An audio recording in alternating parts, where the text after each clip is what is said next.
Le plus jeune des veaux est âgé d'une semaine et vient grossir le troupeau d'une cinquantaine de têtes.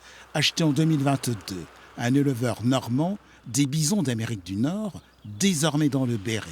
Une première en région Centre-Val de Loire. L'animal me fascine en lui-même, de par son histoire, sa rusticité, la qualité du produit fini. C'est devenu une passion, une grande envie, un rêve d'enfant et qui se réalise aujourd'hui. Céréalier bio et maraîcher Fabien Réolon touche à la félicité.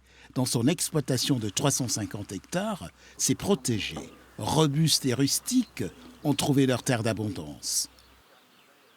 Ils se nourrissent à l'herbe, uniquement à l'herbe. Ils sont à la pâture toute l'année.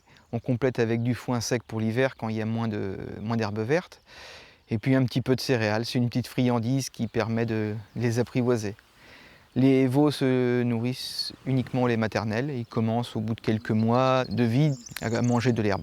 Dans son atelier de transformation, désormais, de la viande de bison, moins grasse et plus fine que la viande de bœuf. On fait du roast beef.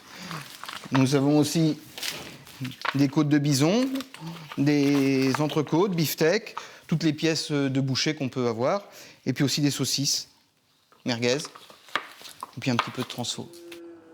Tous les produits de la ferme sont transformés pour être mieux valorisés. En plus de la viande, on produit aussi des légumes sur l'exploitation, qu'on vend exclusivement sur les marchés à la ferme, et on transforme aussi donc, ces légumes avec la viande de bison pour faire des plats cuisinés comme le bison bourguignon, le bison stroganoff, les terrines, rillettes aussi, et puis on fait un petit peu de viande séchée. À Rouvres-les-Bois, alias Nielstone, les bisons du Berry ont trouvé leur Eldorado et leur corne d'abondance.